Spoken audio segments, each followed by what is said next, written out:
There is a single root that washes dishes better than anything in a plastic bottle. No chemicals, no petroleum, no factory. You cut it open, add water, and it foams thick enough to cut through a week of grease. It has been doing this for longer than any corporation on Earth has existed. The cleaning industry spends $22 billion a year hoping you never learn what it is. And by the end of this video, you will know exactly how to make your own dish soap from this root and never buy another bottle again. Hi, I am Harry, and this is Garden Explained with Harry.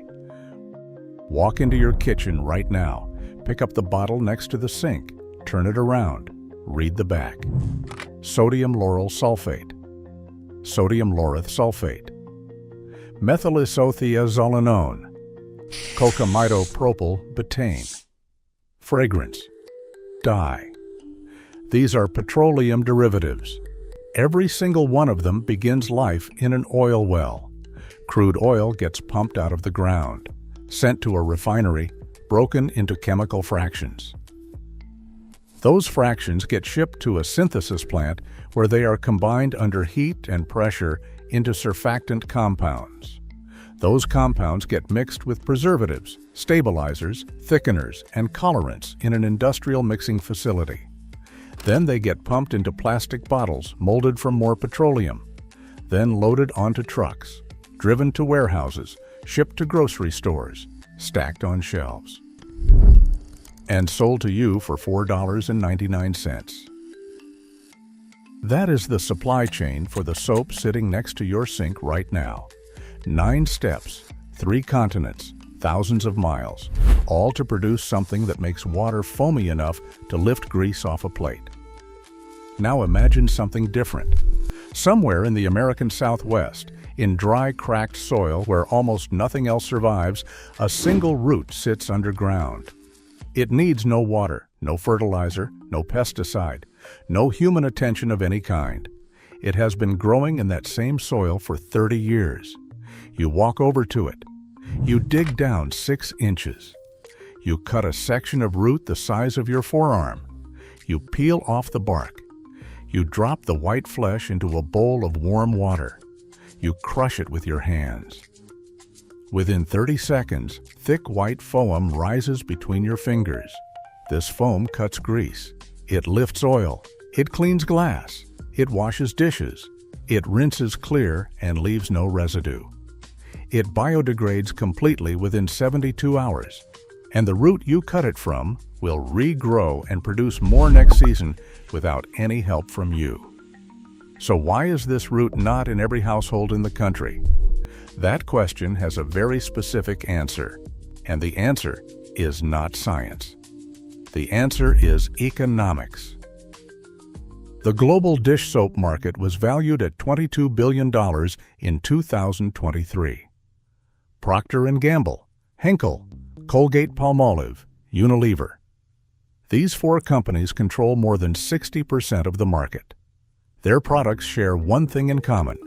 Every single one requires you to buy another bottle when the first one runs out. The entire business model depends on repeat purchases, monthly, quarterly, annually, forever. Now consider what happens when someone discovers that a plant growing in their backyard produces the same result. No oil well, no refinery, no chemical plant, no plastic bottle, no distribution warehouse, no grocery shelf, no checkout lane, no repeat purchase. Every single link in that chain loses its reason to exist. No company conspired to hide this root. That is not how suppression works in the modern economy. Nobody needed a secret meeting. Nobody needed a plan. A product that eliminates the need for your product is simply not something you mention. You do not fund research on it. You do not run advertisements about it. You do not include it in consumer education campaigns. You just keep selling bottles, and the root stays in the ground.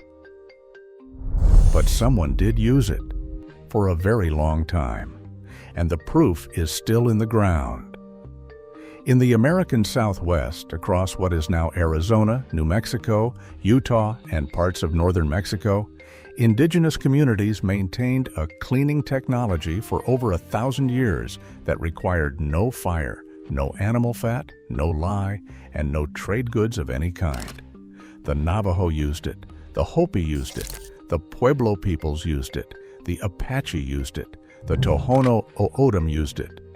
Their word for this root translates directly into English as soap, not a metaphor, not a poetic name, a literal functional description. Pueblo women washed their hair with the foam before sacred ceremonies. Clean hair prepared with root suds was required before certain rituals could begin. The cleaning was not cosmetic. It was spiritual. The foam itself was considered purifying. Apache families used the same suds to clean animal hides after a hunt. Indigenous communities used the root suds to clean animal hides and wash hair for ceremonial purification. While yucca saponins make an excellent surface cleaner, never apply raw yucca root suds directly to open wounds, cut skin, or near the eyes. Saponins are potent hemolytic agents and strong mucosal irritants that can cause severe stinging, tissue damage, and skin irritation. That plant is yucca. Specifically, the root. You have almost certainly seen one. Yucca grows in front yards, parking lots, highway medians, and desert landscapes across the United States. Millions of Americans walk past it every single day. It has stiff sword-shaped leaves. Sometimes it sends up a tall spike of white flowers. Most people consider it decorative, a landscaping plant, something that looks nice and requires no watering. Nobody told them what is underground. Beneath the soil, yucca produces a thick, fibrous root system packed with a compound called saponin. The word saponin comes from the Latin word sapo. Sapo means soap. Scientists did not name this compound after soap as a coincidence. They named it after soap because that is exactly what it does. Saponins are natural surfactants. They reduce the surface tension of water. They trap grease and oil molecules inside foam. They lift dirt from surfaces. This is not folk belief. This is not traditional wisdom awaiting modern confirmation. This is the exact same mechanism that makes the dish soap next to your sink work. The only difference is where the surfactant comes from. Dawn gets its surfactant from a petroleum refinery in a factory. Yucca grows its surfactant in the desert using sunlight and dirt. When Spanish colonizers arrived in the Southwest in the 1500s, they documented something that made no sense to them. Indigenous communities had no soap-making infrastructure, no lye pits, no tallow rendering, no curing racks, nothing that European soap production required. And yet their clothing was cleaner, their textiles were softer, their hair was washed more frequently and more thoroughly than what Spanish soldiers could manage with their own European supplies. Colonial records from that period describe the root suds as gentler than European soap, more effective on grease stains, and requiring no preparation time beyond crushing the root in water.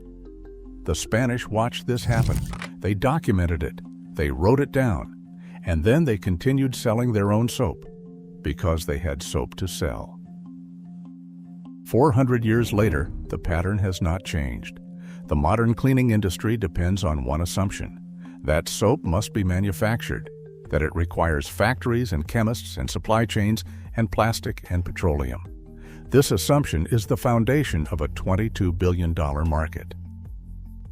And a single desert root disproves it in 30 seconds. Here is what makes this worse. The synthetic surfactants in commercial dish soap do not disappear when you rinse them down the drain. Government water surveys have detected sodium lauryl sulfate in 67% of American freshwater streams tested. 67%. While synthetic surfactants like linear alkyl benzene sulfonates require wastewater treatment to prevent aquatic accumulation, natural saponins must also be used responsibly. They disrupt hormone systems in fish and amphibians. Although yucca saponins biodegrade rapidly in soil, concentrated raw saponins are highly toxic to fish and cold-blooded aquatic organisms because they disrupt gill membrane permeability. Avoid dumping concentrated yucca root wash water directly into ponds, streams, or natural waterways. They leave no chemical residue in soil or water. A cleaning agent that works as well as the synthetic version biodegrades in 3 days and grows for free in a backyard. And no company on earth advertises it. No product label mentions it. No television commercial compares it. Because you cannot patent a root. You cannot patent the act of crushing it.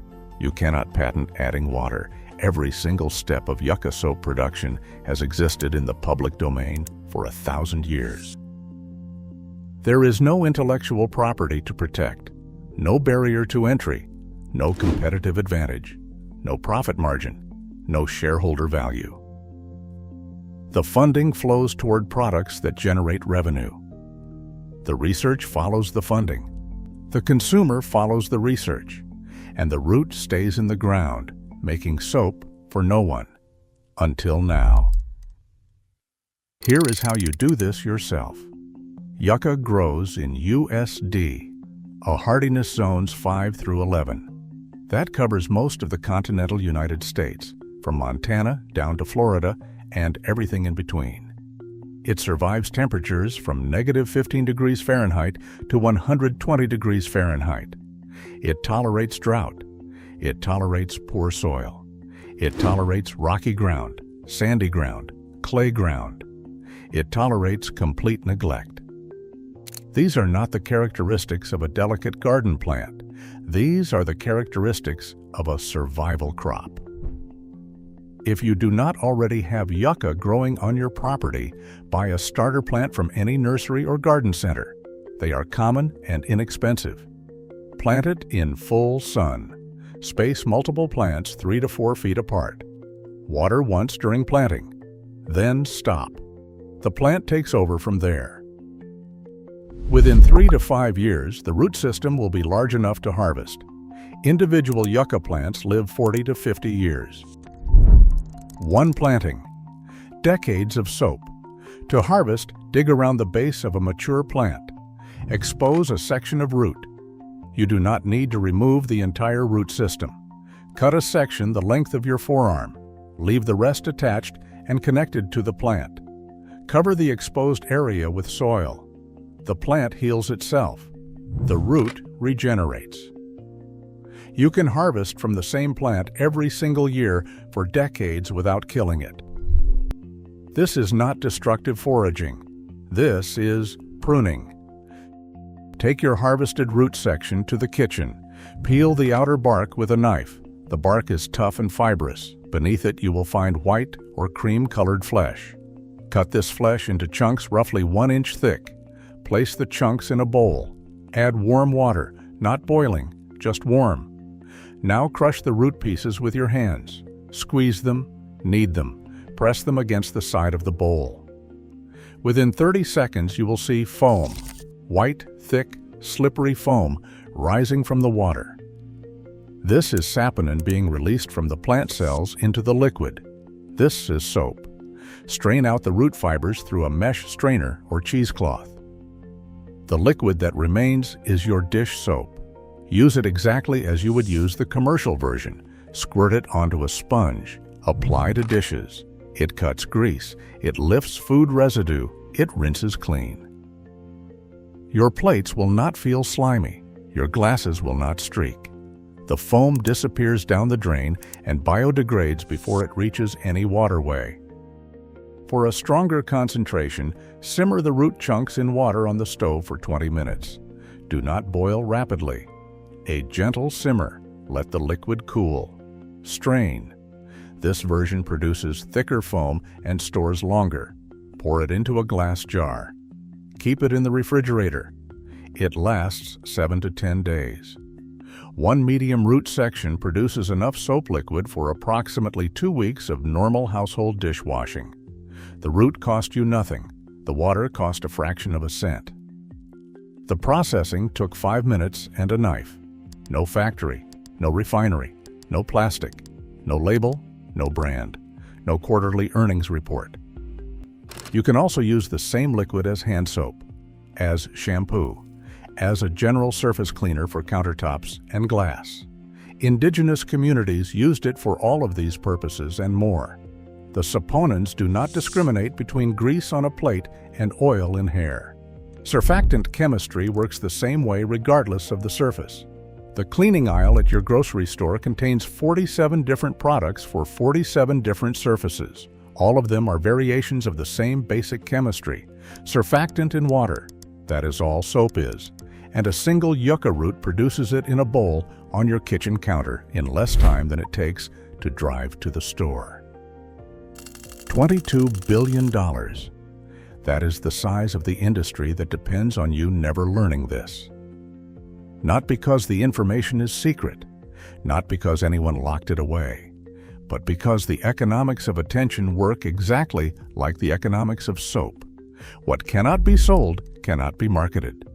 What cannot be marketed does not enter your awareness. 3 generations of consumers grew up buying plastic bottles of petroleum soap without ever hearing the word yucca. Not because anyone hid it, because no one profited from revealing it. But the plant does not care about profit. It does not care about market share.